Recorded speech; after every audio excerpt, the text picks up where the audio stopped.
Welcome to the Angus Conversation. I am Mark McCully, Chief Executive Officer of the American Angus Association, and I'm running solo. I am without my normal co-host, Miss Miranda Ryman, is out enjoying new baby Lila Jean. And so we send all our best out to Miranda. We miss her and can't wait to meet Lila in person. But so I'm running solo, but I've got four guys here to carry on what I know will be a loaded conversation of great information. This is really a special episode as we come off the September board meeting, and we've been busy. You guys have been busy. I don't have my total hour count, but in committee meetings leading up to board meetings, we were somewhere around 15 hours of virtual committee meetings. We started here Monday, at 1 o'clock, and we ended at noon on Thursday. And so I don't know how many more hours that is, but it's a lot, guys. It's a lot. It's plenty. And I guess I just want our members to know the amount of time and dedication that you guys give this organization, and the amount of hours and in some really great conversations over. We're a pretty big organization with lots of moving pieces and parts, so we had lots of things to cover. And you guys, again, kudos to the whole board for sticking with a really, really long couple weeks of lots of things. So let's get at some of those things. But first, I want to introduce those guys around the table. Mr. Jonathan Perry, Chairman of the Board. Thank you, Mark. While you're quite capable of handling most things, I'm not real sure you can cover for Miranda, but I am certain we'll do I our cannot. best today, I promise. Bear with us. So absolutely. Great. Well, great to have you. Great week. Next to you, Mr. Darrell Stevenson, our current treasurer of the board.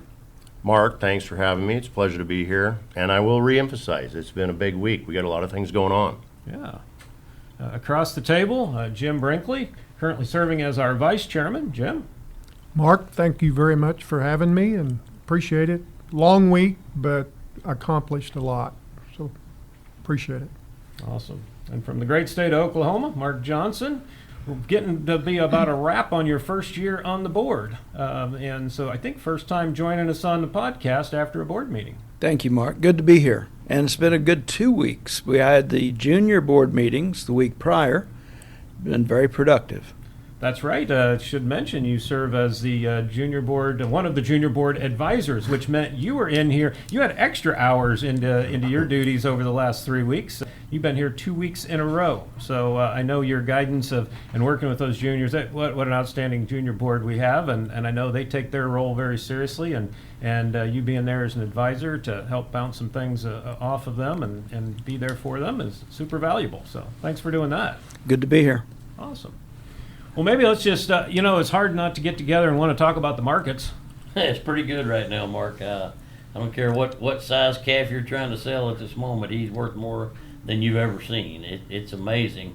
And the demand for registered Angus sired calves through the roof. Angus Link program is making hay for our commercial customers, and the fact that they're Angus sire verified and have some metrics with them through that Angus Link scorecard, it's really paying dividends as well. You can't deny that one of the high point reports for the entire week had to be Troy Marshall commercial programs with Angus Link and the successes of those summer video sales. I mean, to me, it's been absolutely astounding. I mean, we're talking big 100, 200,000 head sales, and we have 10 to 12 to 14% of those offerings with our Angus verified or GMS scores. It's just completely impressive. But there was two statistics that I think everybody needs to take away, and that is in this fiscal year 25, for the first time, we will sell our 1 millionth head of cattle through the Angus Link program. There was a time a few years ago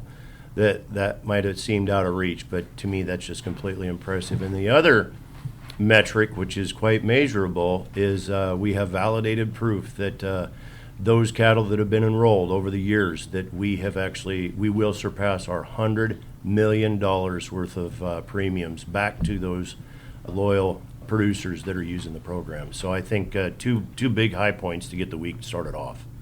Yeah, really exciting stuff. And we look at the cow inventory in the United States right now.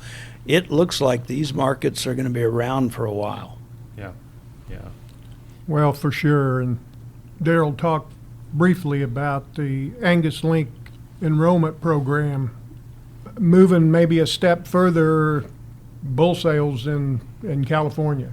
I mean, that season's kicked off, and wow, it's the demand for registered Angus bulls in California has never been better. Amazing. And you know, I really feel that coming down the pike, within the next year, I mean, everyone that's having bull sales will see record times.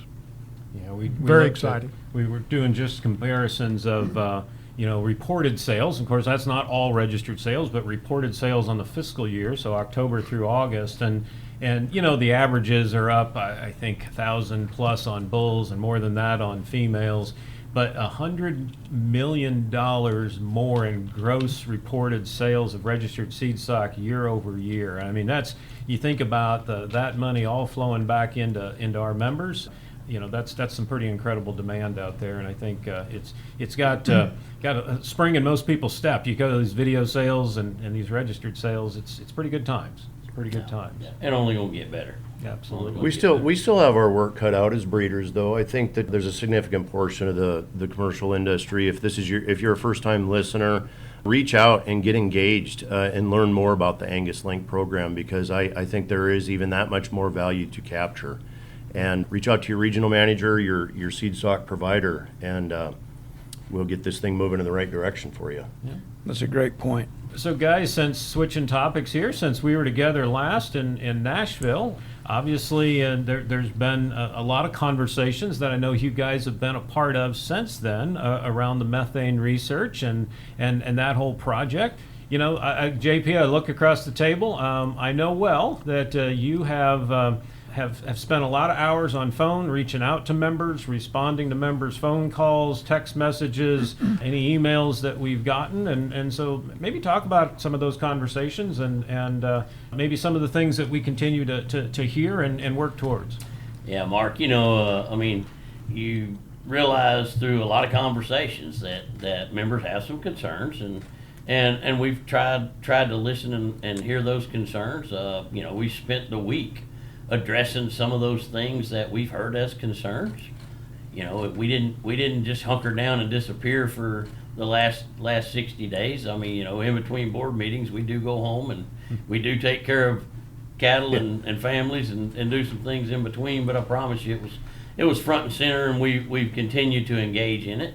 We spent the week kind of tearing it apart and seeing how we could do a better job of member outreach, do a better job of listening to membership's concerns, and finding channels that, while we feel like we put quite a bit of stuff out there, we got a lot of channels that we believe we're getting information out on, but obviously those conversations have proven that maybe we still need to evaluate and find better ways. And so a lot of this week was definitely spent not only discussing the methane research project, but member outreach and how to get that input from the membership and bring it into this building and bring it into our board and make sure that those concerns and those ideas and inputs are heard.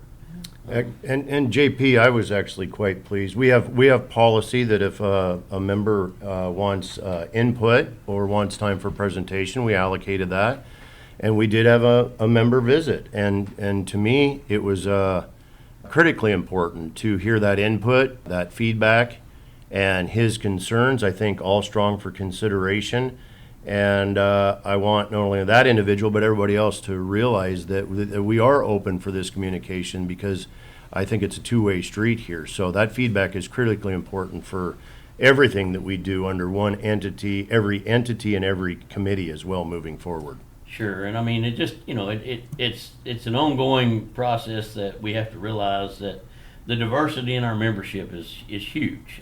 22,000 members, and every one of them has a different desire or need or want out of our association, and the challenge is only going to grow as we go forward. How do we satisfy every one of those members' needs and wants and desires? And that is, it's something we've got to accomplish. I mean, we've got to stay relevant as an association, and if we don't figure out a way to supply those needs and satisfy them, I mean, we'll struggle to exist.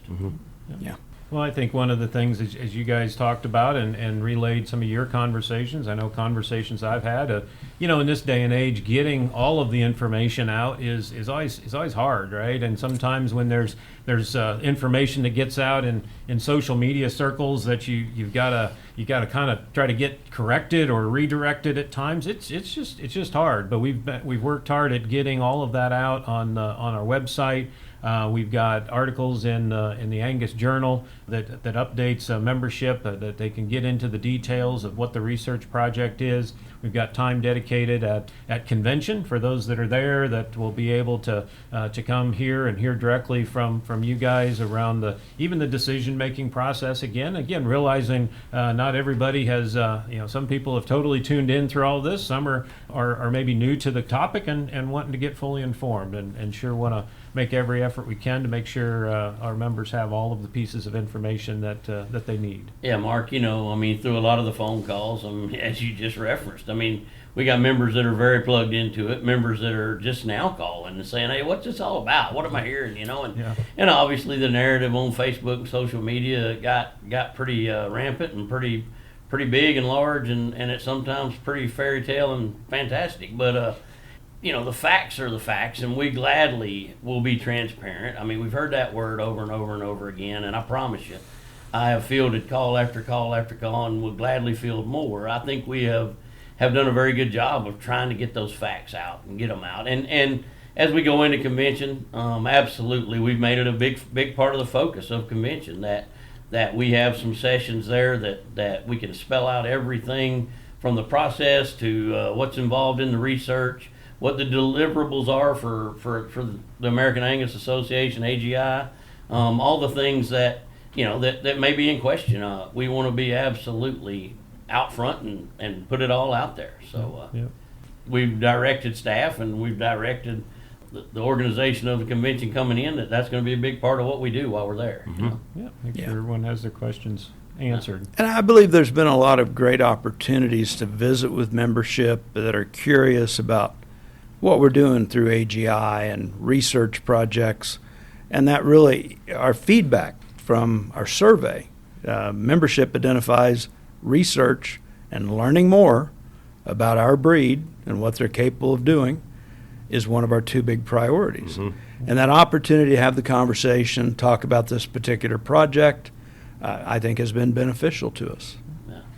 I think that came up a lot throughout this week, and definitely in conversations that we have with members. And we'll maybe get into we'll get into this membership survey data a little bit, because I do think the timing of it was really perfect, and it was as a part of our strategic planning process, a membership survey that went out in April and closed in June, and we'll be putting more information out. We actually just did a video on this that'll be out on the website here pretty shortly that you can watch through. But you guys as board members kind of got your first look at a lot of this data. We had about 1,200 members that filled out this survey. We had a nice mix of folks that had of different demographics, right? They've been in the business different lengths of time, and that part was amazing. It was the big takeaway for me, and the stat was this, guys. What we heard was 43% of those taking our membership survey had been with us for 20 plus years, had been members for 20 plus years, but 23% had been members for less than 5 years.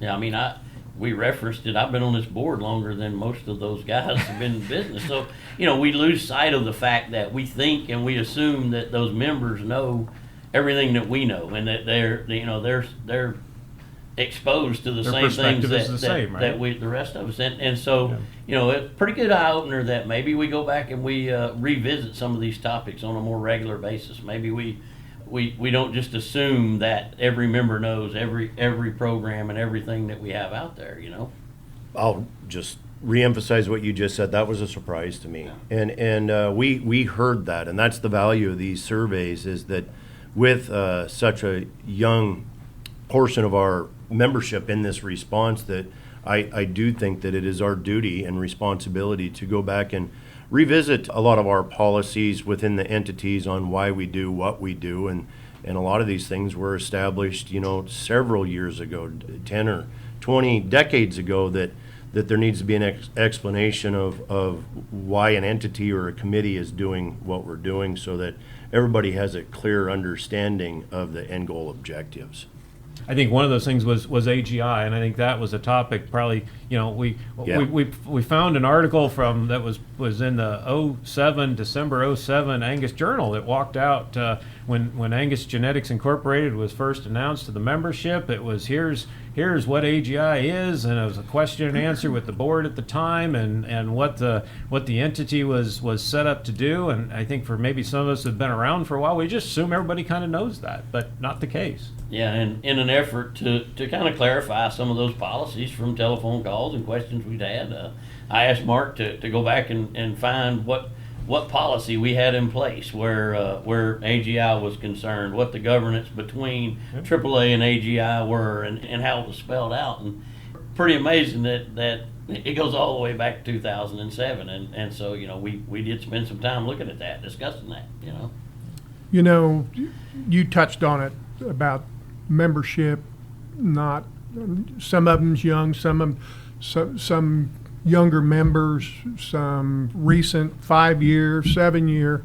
Well, I've been a member for 30 years, and whenever I ran for the board, I had no idea what went on in that boardroom. I mean, and we all learned quite a bit when we come in. I'm going to tell you something. It was shell shocking for me. Yeah. It just incredible what goes on in that boardroom, and how thorough the discussions are, how membership sensitive that board is. It was very, very, very impressive to me. My first year on the board, and I've been there 7.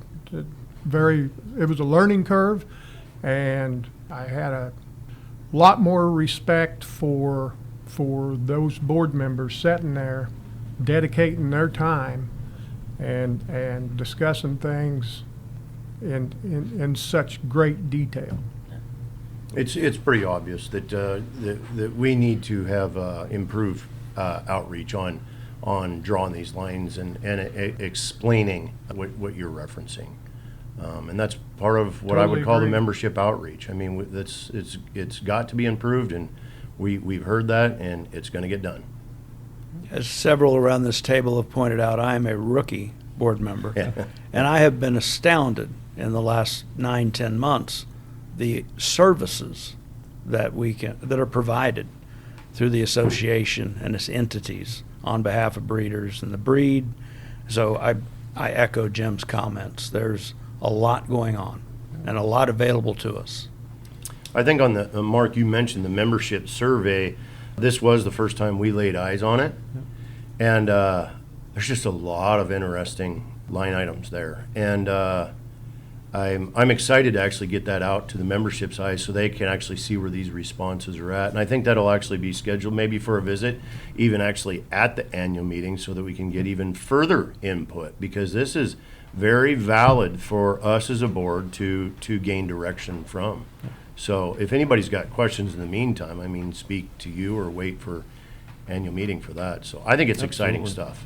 Well, and in the survey, it things, and I won't get through all of it by any stretch, but it identified what some of the top 5 services are most valued services, and it's we see pedigree. Obviously, the pedigree in the breed registry is number 1. We all know that and assume that, but then very quickly, genetic evaluation selection tools is number 2. Genomic tests for registered or for seed stock was 3. Our overall member services and then AHIR kind of rounded out the top 5. But it's always important to note there was like a list of 25 things that folks had selected as things they find most valuable and why they are a member of this association, from obviously shows and junior programs and all of the other, to your point, Mark, all of the other services and things. So, and then we asked for opportunities of, and cow selection tools, more selection tools for building a better cow was the number 1 thing we got told. And then growth in market share was the second biggest opportunity. The growth in prime and CAB where the premium beef markets was 3. Selection for health traits was identified as number 4 as an opportunity, is what our breeders told us. Yep. At kind of an uncharted territory a little bit, to be very honest. We've done a little in that realm, but not much. And then CAB premiums was top 5. But our membership is also pretty optimistic because they listed a whole bunch of stuff under opportunities. Just another reminder of the diversity in our membership and how many different things that our members ask for that are offered. And another thing that kind of tickles me is it always comes back to the cow. Maternal. The number one thing that they want us to do is to continue to find ways to describe that mother cow and her viability and how to make her stay where she is and produce longer and get better. Well, as you know, I mean, the mama cow is what keeps us in business. Yeah. And it keeps our customers in business, and we have to be very cognizant of that. We asked too about priorities, and this became, I think, something that we've looked at as staff, and I know as board members, referring to these priorities as where does our membership want us to put the most emphasis moving forward over the next 3 to 5 years. And that research was mentioned earlier as was number 2, just closely behind marketing assistance, right? And that probably means some different things to different people. Research, I'm sure, means some different, when they check that box, I'm sure folks answered that a little bit different. So those are all things we need to get more feedback on, right? And that's things we're planning to do at convention. We're details to still be sorted out, but we're planning a general session where we'll do some polling of the members on some of these topics to help get a little bit more insight into where our membership wants us to go and where to prioritize. But then also we hear about more selection tools, producer education, CAB promotion, all those other things that kind of round out that top 5. But again, a very diverse member. But and we'll continue to dig in. I want them. These surveys are great. You got to always take them for what they are. Sure. We're continuing to look at how do we get more information out to our membership, but maybe more importantly, how do we get more information back from our membership? And they identified lots of different ways that. We have from podcasts, but Angus Journal Print was Miss Julie Mays here as running the show here, and editor of Angus Journal is still the number one thing our members told us that they want to get their Angus information from. And so we'll continue to, that is our flagship publication. I continue to say that if you're a registered Angus breeder not taking the Angus Journal, you're at risk of missing some information because we put it in the Angus Journal, and it's such a great piece of information or a publication that we really lean heavy on. But we've got lots of other opportunities like podcasts and social media and all sorts of other places, login and emails and things that we'll continue to invest in. It moved into some. We spent probably more time this meeting in some long-range planning discussions. It just kind of the way it timed up. We did some long-range planning and the bigger, what I can call the Angus long-range objectives, and I hope folks got a chance to look at that draft. We put it out there ahead of time in the meeting. It's something we've been talking about for quite a while. And it's not drastically different than the long range objectives that we've identified in 20 and then refreshed in 22. But I think they're super important to have out there. It's a way for board members to be very clear of where they want us as staff to put our priorities. I think it's equally as important for members to understand in the spirit of transparency, have input on what our priorities should be and the things we're working towards. And so we spent quite a bit of time, and you guys as a board approved the long-range objectives that we had drafted. So members will be seeing more from that. The draft, again, we had put out in the agenda highlights letter. We'll also be doing a video on that, so be watching kind of your member center and things. I'm going to produce a video that kind of walks through what those long-range objectives are, and these things aren't set in stone. These things are not cast at, okay, this is exactly what we're doing for the next 3 to 5 years. This is just general direction, and we need input on how we accomplish these objectives, and I know you as a board continue to look for that input. Mark, I want to comment on that, and I said this in the board meeting earlier today. There's 17 of us on this board. We meet 4 or 5 times a year. we leave this building, we go home, we run our family's operations, we get back to our business at hand. We stay engaged, we stay involved, but I don't think membership understands how critical these long-range plans and these strategic plans are. You know, we get those phone calls and they say, well, the board should run directives, not the staff. Well, the staff has to have a directive when we leave here. You know, we walk out of this building today, we may not be back for 2 months. And I think it's critical that staff has these plans in place that are directives from the board, that are directives from the membership feedback that we've received. And I think that is what, you know, these dedicated people in this building, in this association, get up and operate and charge themselves with every day by a plan that we've laid in place. And so I think it's very important that we put time and we put effort and we put lots of continuity and understanding into these. Well said, JP. Couldn't agree more. Important. And it's critically important to understand that the staff needs these parameters. They need these directives, and it is up to the discretion of the board when we leave here. It seems like we might spend a lot of time strategic planning or long-range planning, but you can't keep these folks that are working for us every single day head in the right direction unless they've got these strategic plans laid out in front of them. And I always think, you know, as you think about the role of a board, obviously you're here to govern in today, right, and what we're dealing with today. But I think challenge of a board and what a membership I think expects of a board is to also be looking down the road. And to make sure, and I think it was repeated in the boardroom a time or two, is your job is to make sure that we're in business 3 and 5 and 10 and 20 years from now. And so as best we can, we try to anticipate some of these changes or and plan accordingly. You know, and that back to that same train of thought. I mean, we have a talented team of professionals assembled in this association, and it's their job to, while we're back home keeping the fires burning and we're tending cattle, raising the next calf crop, you know, doing the things that keep us in business. I mean, their charge is to know what's out ahead of us, you know, advise us of what's coming, what do we need to be engaged in, and I think, you know, as a board, we charge them with that. That is something we expect out of them. So Good stuff. Well, I know as staff we value those plans, and I know we certainly, as you as board and us as staff, always want input into them.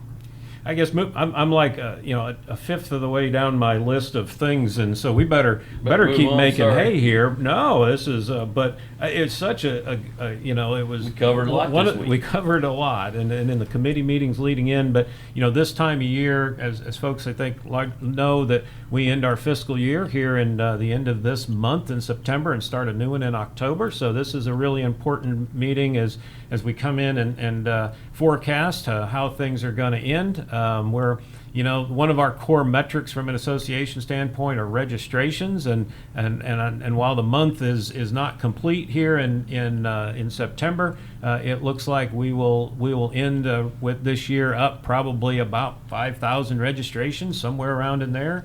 So going to be up pretty nicely in registrations. But as you look, I guess, guys, across the organization and we approved budgets, guys spent a lot of time in the numbers and making sure we got our money allocated in the right spots. Yeah, I think kudos to the staff in this building. I think in all the years I've been on this board, we're probably in as positive a spot across every entity and every organization inside of AAA as far as being very responsible and fiscal with the money. And we're in a good spot. We've ended the year positive in every entity. Black ink. And we've passed budgets that are positive bottom lines that lay out some pretty good guidelines going forward through the next year. But it's nice to see how frugal you guys are with our money and how fiscally responsible. Do what now? I'm glad you didn't say cheap. No, I didn't say cheap, but I mean, I've been called cheap before. There's a lot of attention put to it, and I appreciate it. The financial report was quite positive. JP just mentioned our very healthy financial status in every entity across the board. We, of course, touch on current financials, look at year-end projections, and then this is the meeting that we actually really study and analyze the fiscal year 26 budgeting. And I'll reemphasize, I do believe that this team that we have here has proven to be incredibly fiscally responsible. And by every measurable metric in this arena, I can call it a success. So congratulations to Mark and Kenny and Tara and the whole team overseeing that. Good stuff. You know, one of the things we tend to balance or look at our budgets here, and I think it's important for members to know, we do have a large reserves and investment reserves, and a big chunk of those reserves are restricted. And I know sometimes members look at our assets and go, what are we doing here, right? And so I'd encourage members, if you have questions, we put those things out in our annual report, in our financial statements on the website, but I'd encourage you to visit with anyone about those. There are, that balance sheet has a lot of that investment portfolio has a lot of restricted money in there that are there for specific things, scholarships, and a big chunk of that is around the foundation and such. But at the same time, when we look at budgets, we also tend to we use some of that interest income and investment income to balance budgets, but we also really focus on the operations, right? We try not to lean on that too hard because you never know from year to year how those investments are going to do. So that's been the philosophy we've been charged with. The nice thing about those reserves, Mark, is when we do find something that's truly an investment for the membership, we have the wherewithal to go and at it. We have the wherewithal and the reserves to do those things that give us some flexibility. And that way we're prepared for the lean years, because that will happen. It will happen again, I promise. Yep. Yeah. So, thinking about convention, I know we talked through kind of the schedule of events, and got you guys, we went through all that, got some feedback there. We approved all of the documents around the convention, the annual meeting and such. We're going to be getting more of that information out to members and those come into the conference. And again, we've mentioned some of these videos we've been putting out. So lots of things I think that we've invested in and planning for here over the next couple months to keep our members informed of everything, all the good stuff going on. We did, in some other association topics in the Breed Improvement Committee, I know one of the things was, as a Breed Improvement Committee looked and talked about, and you later as a full board, feedback on some of the new EPDs that are out there that were released in May with functional longevity and teat and udder and those inclusions into $M. And I know you guys continue to gather feedback from breeders.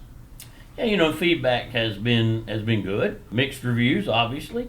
I think the big thing to understand is that our team is building these tools with the data that we as members send to them. And so, they have to have a starting point. They have to have a spot to begin with, and they utilize what data we've sent them. But if we want this data we want these tools to be better, we've got to continue to send more data and update those. If the numbers don't match your herd or your animals, are you sending phenotypes in? Are you doing what you need to do to make sure that you help make that data accurate? Yeah, the bigger the database gets, the more phenotypes we collect, and genomics on top of that. Yeah. The more accurate and the more powerful tool of prediction those are going to be. Yeah, I still think that it's imperative that we are vocal about the fact that the phenotypes still drive the EPDs and the genomics. The genomics are created off the phenotypes, and it starts with phenotypes. You touched on the new EPDs. There's going to be some variance in it. Yeah.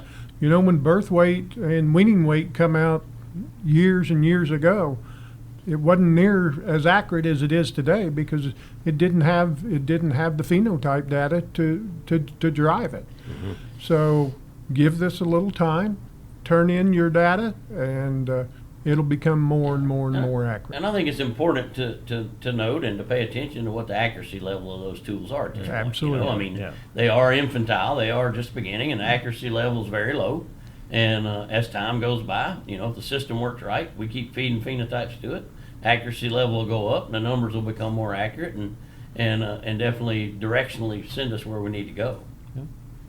Kind of speaking of accuracy, one of the topics on here was some discussion that started in breed improvement as well, was we do have some cases of non-genomically tested animals where there will be some missing spots on some component traits of of EPDs that go into the indexes, and yet those indexes are still produced. And so continuing to look at that and research that, and that was really the direction you guys gave us as a board, is to go back and continue to look at that, bring some options forward, study it, and most definitely continue to have discussions around those topics, and just in general, right? How do we make these indexes as good as they can be, and knowing that and making sure that our commercial producers and our breeders are as confident in those tools as they can be.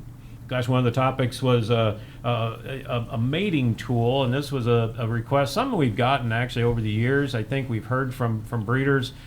We do offer, and by mating tool, basically think about it as a kind of a calculator that you could enter in your cows and a handful of potential sires, and it would calculate those parental average EPDs for you. We've had that request. It actually sits in our AIMS program. It is an option there. The request was some time to look at putting that behind login for all breeders. And so Esther Tarpoff, as Director of Performance Programs, brought some concepts to the committee and to the board to consider, and you guys gave us direction to kind of keep advancing in that direction.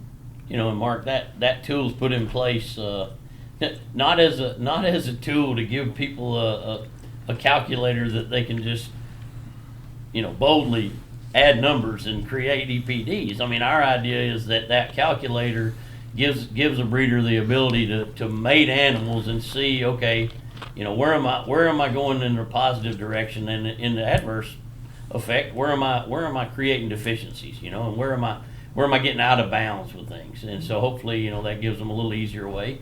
It's a tool if somebody wants. And yep. It's also going to have an inbreeding coefficient right in there. Yep. We know that inbreeding coefficient calculator is something that's on our website today, and we know members use. It's a little more of a simple tool. You just put a sire and a dam, and it plugs that number. This would allow you to maybe populate those maybe make that whole process a little easier if that's something you're wanting to watch and pay attention to. And to reemphasize, this was from membership request. This is a direct response to not just one, but several members coming back with this request, and in trying to achieve that, I think that we might be moving in the right direction for a need or a service that that portion of the membership is interested in.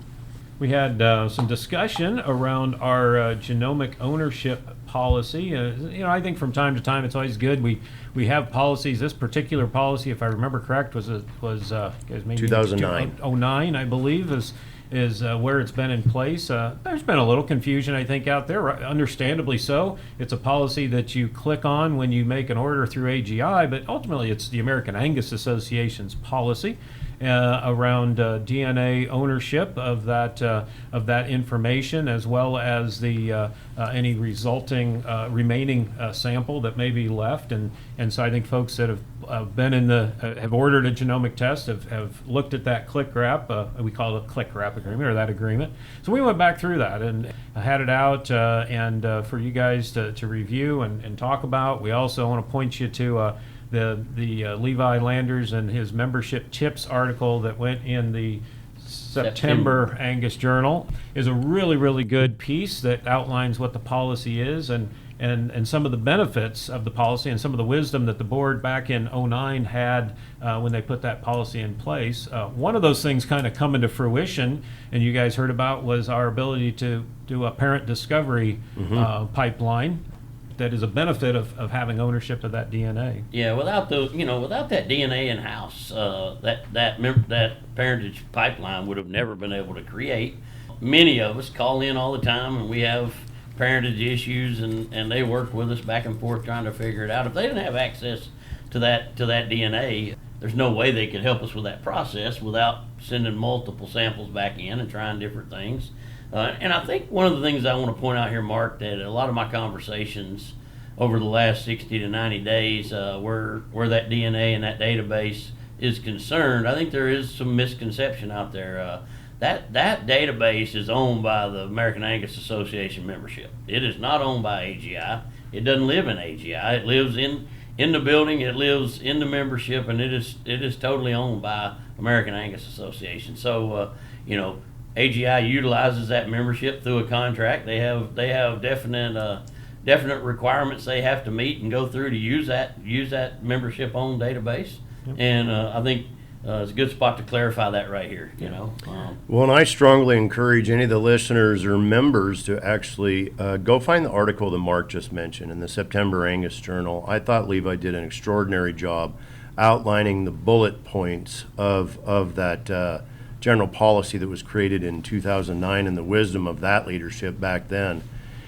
This kind of pulls back to what we were talking about originally on the membership survey, and realization that we are working with, I'll label, younger breeders that have been with us less than 5 years. This policy was written 16 years ago, so it's good review, not only for some of us older breeders, but it gives credence to the next generation on why these policies were established. And I think that information was displayed perfectly in this article for why there is a value to the membership on AAA owning these profiles. Sure, not just for parentage clarification, not for research, but think of it from a birth defect standpoint.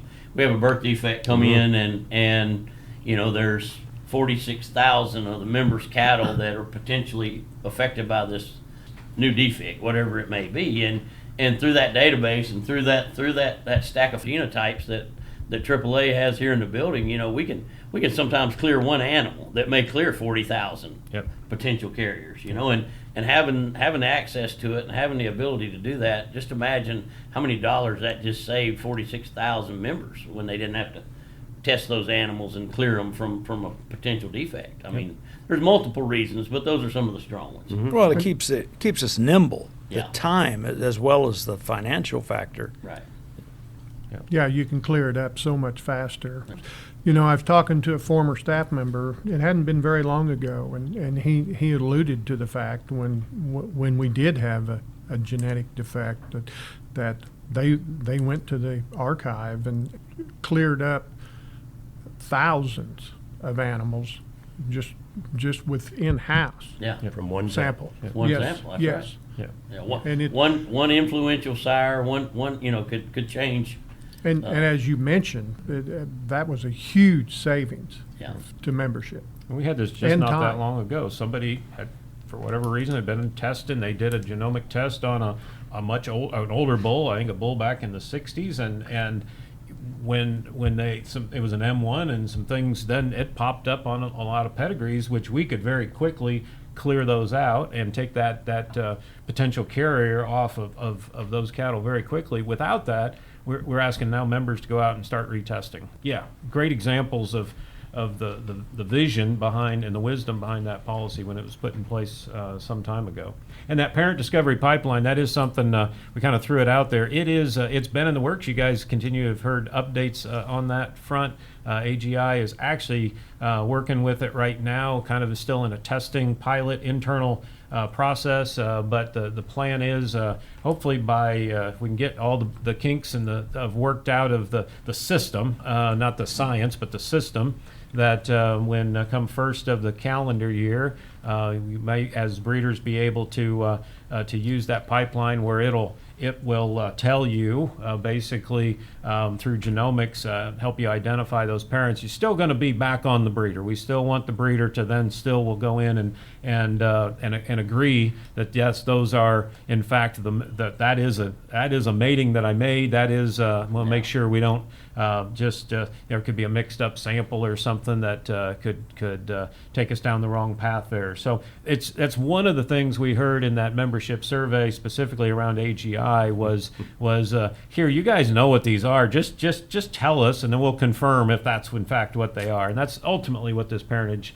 discovery pipeline will allow us to do. I think it'll be a huge tool of convenience behind login that members can go in and resolve those issues relatively fast and get it done. It'll be a great service. This was clearly a membership concern from the membership survey. We heard it, and I think this is going to ease up a lot of that data management from a member standpoint, but this is going to free up and make AGI customer service reps so much more efficient as well. Yeah. I'm actually quite excited for this to set up and start operating. And we can put this over on GeneMax too, and so we can do that sire discovery for our commercial customers and make that an even easier process for them. Switching gears here a little bit, but this was a super busy summer from the last time we were together in June to today of all of the activities, and Caitlin and her team updated the great events that went on at the LEAD conference, and then of course there was this little event down in Tulsa, Mark, the National Junior Angus Show, and I know you guys kind of did a full recap of that event and ways maybe we could even get better. Yeah, and I want to give a shout out to all the volunteers in Oklahoma that pitched in, made that such a great event. My neighbors, Jim and Janet Strait. It is a labor of love to put on a junior national, as we all know. And your staff here, Mark, Caitlin, her crew, that was a really great event. Having said that, we always look for ways to make them better. And so last week during the junior board meetings, very impressive 12-member junior board. I enjoyed that a great deal. And feedback we've got after the NJAS this year, we are looking at some things to elevate this junior experience even more. And whether it is potentially lowering our age that a Angus Junior could join, potentially expanding the age groups in the steer show or going to divisions there, potentially allowing siblings, children within a family to multi-own their show cattle. These are all things that we're taking a look at, we'll continue to take a look at, and try to bring to fruition in some form or another to improve upon that junior experience. Yeah, Mark and Mark both, as we go forward, I think it's just imperative that we continue to invest in our youth. While junior shows and activities may not be an enormous part of our overall budget, I think it's one of the most important things we do every day. If we're not developing the young leaders to come back into our industry every day, we are sorely failing. And one of my greatest loves of this building is you walk through it and you deal with some of this staff and you realize that those are the very youngsters that you watched grow up through our junior program, go off to school, get an education, and come right back into the very world that built them. And if we're not continuing to invest in that and create those young leaders, we all know that there is no path forward. So let's please keep doing that. Well, back to our survey, I think it was number 2 or number 3 risk was generational turnover and someone to hand off the reins, right? And so we talk about all the time. That's the on-ramp to our business, and many of us sitting around this table would say that's. I said myself, that was my on-ramp, and so we appreciate the openness, and I think important to remember. And I'm glad you pointed out, Mark, of the junior board, and that junior board. I mean, this is really something that they get asked, they get put back as their responsibilities too. Of what things do they see, and give them an opportunity to exercise their leadership and their vision, and obviously these are their peers of how we make that event better. So I know. Getting their feedback and input and insight on these things is paramount. And there again, that's an area where we've heard some member input, some desires to look into how can we modernize without losing tradition. How can we bring some excitement and new waves to that activity, but not forget the tradition and the staple that's gotten us there. And those members of the junior board take that seriously. It's impressive to watch them work. They're creative, they're energetic, and I'm deeply impressed with the thoughts that came out of that group. Yeah, awesome. Well, we'll switch gears here a little. We move to the AGI board meeting, and we kind of touched on some AGI topics earlier, and I guess very specifically, spent quite a bit of time here, as I mentioned earlier, in the strategic planning process of AGI, and really getting back to that defining clarity of what you as board members want AGI to be. Again, reflecting on kind of what the initial vision for AGI was, but that was almost 20 years ago. So we're looking forward. Where do you want AGI to be for this organization? And so quite a bit of time spent around that particular topic. Yeah, and I think it's very important that, especially in light of what we've been through in the last 75, 90 days. I mean, there are some misconceptions, some misunderstandings of maybe exactly where AGI lies, what AGI's charges are, and so I think we're in the middle of a pretty extensive strategic planning mission with AGI at this very moment. The desires are to build a set of guidelines and guardrails that they've asked for, that Kelly and her team have absolutely asked for. Tell us where you expect us to go. Tell us where you want us to engage. Tell us where you don't want us to engage.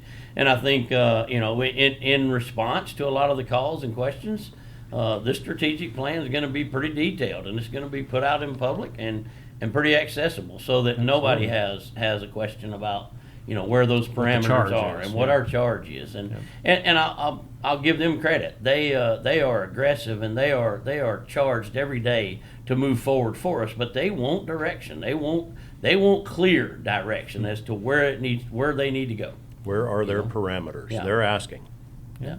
No, it's really good, and I know some great work that they've been doing in different research fronts was one of the areas. I always tend to think of AGI. I always kind of call it our research and innovation entity, right? And it is. And so tackling some of this research. You guys got an update on the Heart Health Project. That's one of those. I think everyone, including Kelly and Pedro and those working on it, would like it to go faster. It is.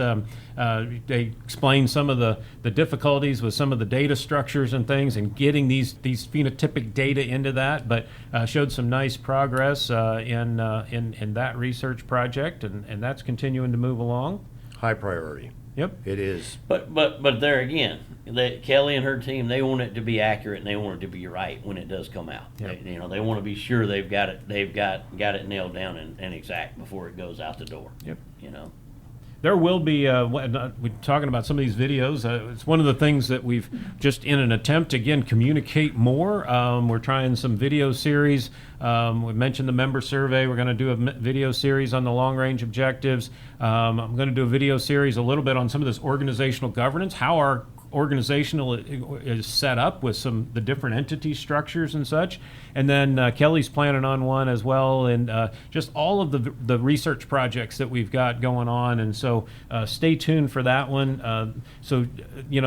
Gosh, they rolled through, I think there was a slide up there that had about 15 or 18 17 projects, different research projects that we're involved in. I think one of the important parts that I know you guys had asked for was a review of kind of around data security. How do we do this when we have so many times, and I'm still old school enough, I think Mark, the Feedham Wayham stuff I did in grad school, and so much of what we're doing today in research is around data. And so Kelly and the team walked through our data security procedures of how we do this. We have a separate server that data sits on. We have data sharing agreements, access agreements. That data never leaves our internal servers that are physically here in the building. So walk through all of that with you guys, because I know sometimes those are questions that you get, and members want to make sure that that their data is secure, and that's something I know we take super seriously here. And it's clear that data is not given, sold, bartered, trade. That data stays here. It remains in-house, and it is the holy grail. I mean, Mark doesn't even have access to it. I can hardly get on my emails. Yes, we covered a lot of other things in AGI. Obviously, GeneMax, update on the GeneMax Advantage product and the growth that we've got seen there. Nice uptake through the summer of some new clients that have come to GeneMax and finding the value in that. You heard from a report of all the different genetic evaluation clients that AGI has, other breed associations here in the States, and even some international stuff that AGI is called upon to provide that genetic evaluation service for. And again, been in that business for a while, so you guys got an update of some of those different clients. Great way to leverage our staff and our tools. I mean, create some income. I think it's a very good process. Well, not only that, but truly the leadership. I mean, from the World Angus evaluation, they're expecting Kelly and team with AGI to be the leaders on these genetic evaluations. And they are. So it's just a tremendous honor for us and that team to be revered in that position.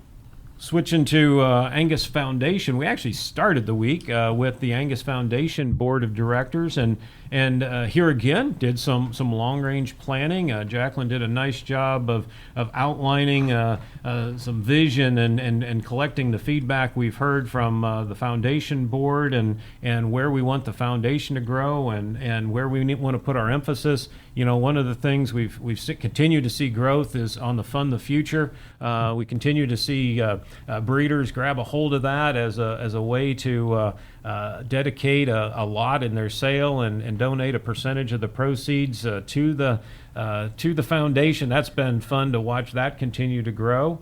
We spent more time this meeting in particular. We had a request of a member to look at our scholarship process, and honestly, that's not something that the foundation board had done in a little while. Of kind of step back and take that thing from head to tail and really walk through every step of the way, how the applications are sent out, how the applications come in, how the judges' criteria, the score sheets you guys went through, the point assessments of each of the different categories, and really did a thorough review of that whole process to give us some feedback. Yeah, Mark, we did a really deep dive into that, and you know, honestly, probably it was a little enlightening to some of us board members. I mean, you know, that process is pretty anonymous, and we use outside people to come in and evaluate those scholarship applications, and I mean the process is pretty in depth.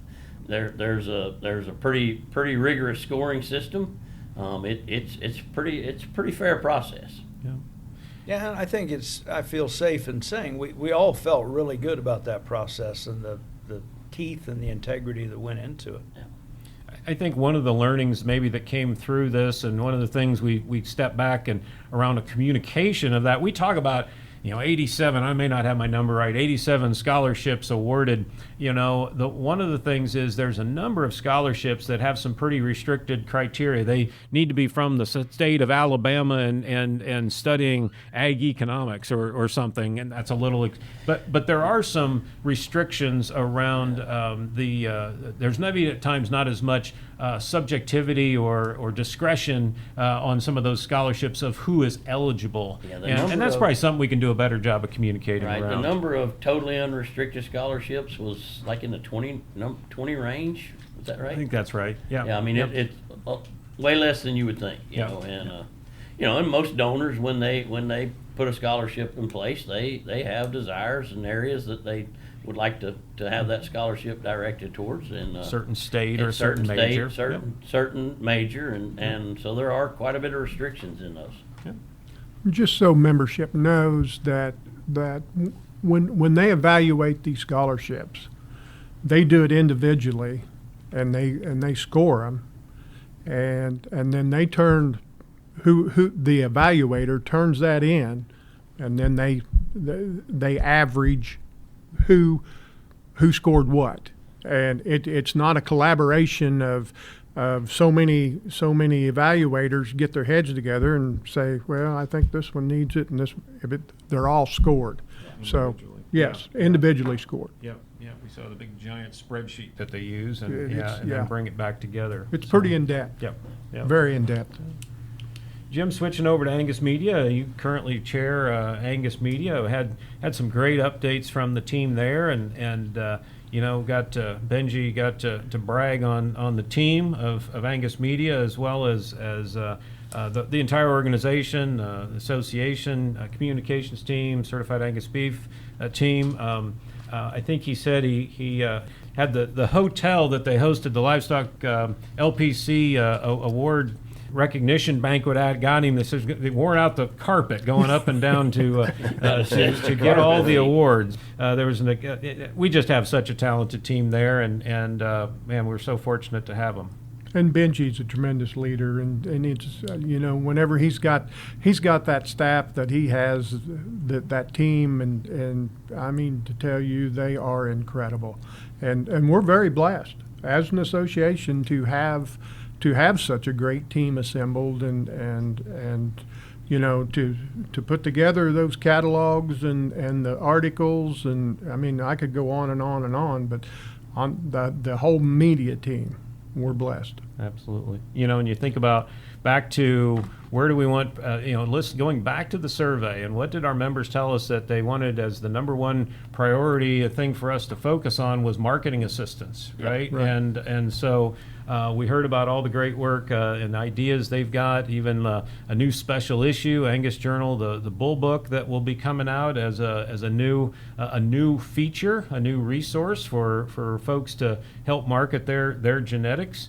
Also spent quite a bit of time talking about pasture to publish. They just finished some webinars that were well received and folks that were able to come in and learn more about. And then we had some discussions around our policy around printing of EPDs on embryos and pregnancies in our catalogs moving forward. Yeah, and I'm happy to report that the association now will be calculating the parent averages on the frozen embryos and the pregnancies, and they'll be updated every week, just like Be live. yeah, they'll be live just like a live lot would be, but I mean it will be spelled out in there, parent averages. Yeah.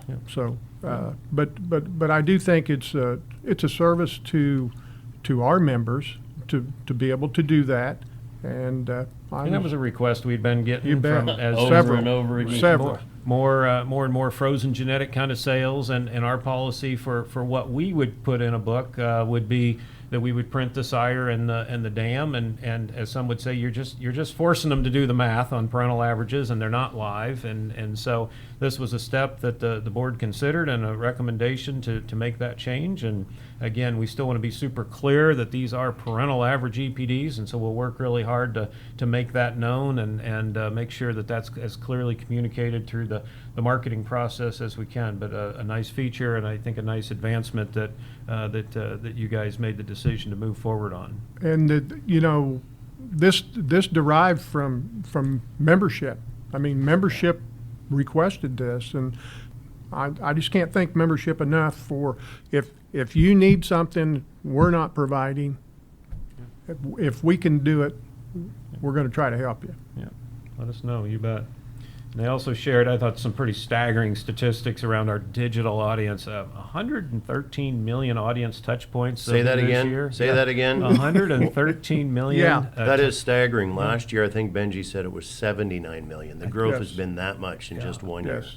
69 million page views on Angus.org. Yeah. If you want to get your cattle recognized and seen, there's a lot of Angus eyeballs on the Angus properties. That's Absolutely. pretty fun to watch that growth. And please reach out to Benji and his team if you've got a sale coming up or you're thinking about doing a sale, they can help you immensely with the advertising, the catalog, all that stuff. So he's got a great team. Absolutely. And then we'll wrap here with we got a pretty sizable update around certified Angus beef and the things going on there in Worcester with the team there. One of the things that we talked about, and I know it was on the agenda highlights, was a discussion that we've had for some time. Here again, a request of members around we've had the targeting the brand EPD recommendations out there for some time, and we've had a fair amount of requests of what about Prime? Prime is now this new target market that so many folks have set their eye on, and we heard that in our surveys as well. And could we ever develop a certified Angus beef Prime targeting certified Angus beef Prime kind of EPD requirement or recommendation? And so I think to be clear, this isn't something envisioned going on a paper, but more just something that we could add to some educational materials, maybe go in a sale catalog supplement. And so the team had done some research, gone into our data around what would that EPD recommendation kind of look like to target a high percentage of Prime, and you'll be seeing a little bit more on that. But again, not something that's going to be showing up on the pedigree on the paper. Mark, that would have basically started when you were at CAB. I guess best practices is kind of where we started the targeting the brand logo, and how could we help commercial producers improve their genetics to a target to hit CAB, and I think this is very much something that we have continued to get get member desire and member request about is, help us with a metric. How do we raise the level from CAB to CAB prime? And Yep.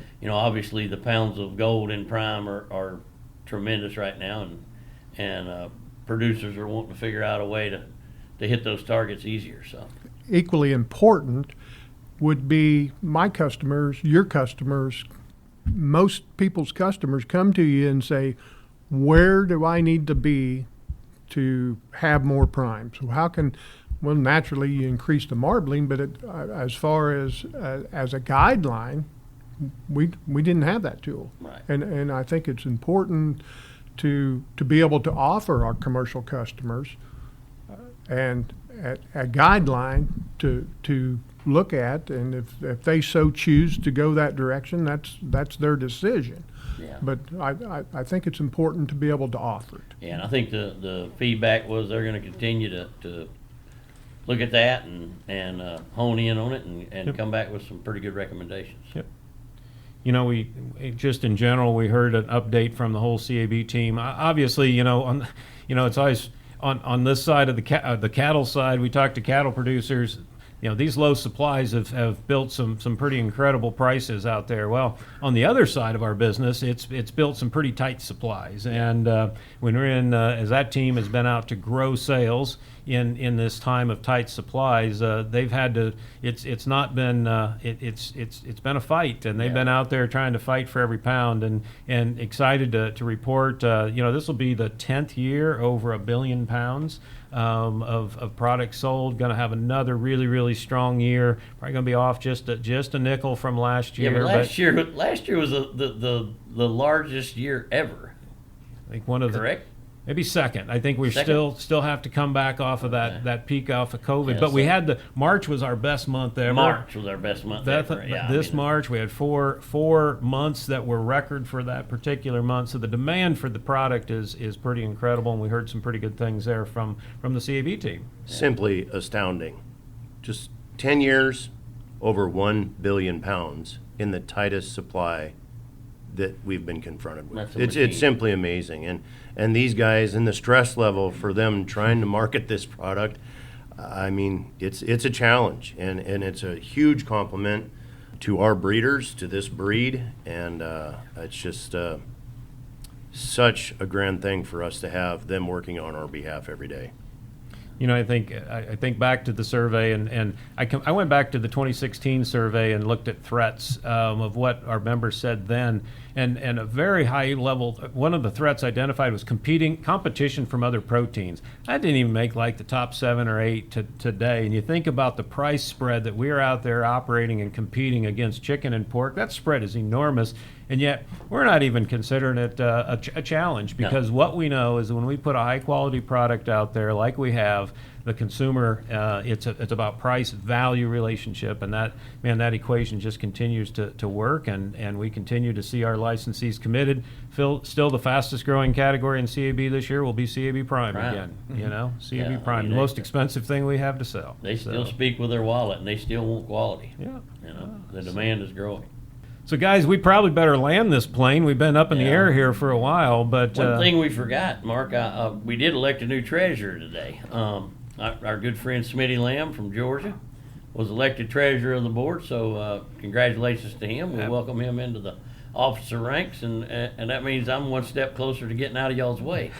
So I have enjoyed it. But So with you Good- saying good that, catch. this would be your last podcast, probably. probably, I hope, maybe not. we might let you join. In November we may let Yeah. you join as the outgoing. How about that? Well, we'll do whatever we need to. All right. Whatever we need to. All right. But I do just want to thank the board and the crew and the staff. We put a lot of effort into the last 3 weeks, and very productive.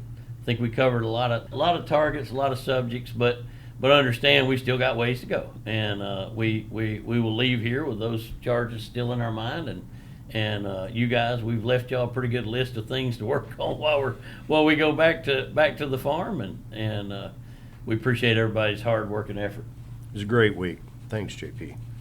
Well, guys, thank you for joining. Thank you for your immense amount of time here these last multiple weeks, and thanks for coming on and sharing some of the conversations that have taken place around the boardroom.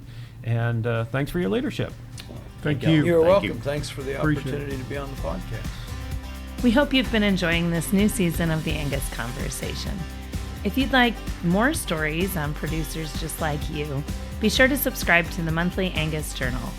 There you'll get your regular dose of news and information in the breed, show results, important announcements, and of course all the latest genetics up for sale. Visit angusjournal.net and hit subscribe to learn more. This has been the Angus Conversation, an Angus Journal podcast.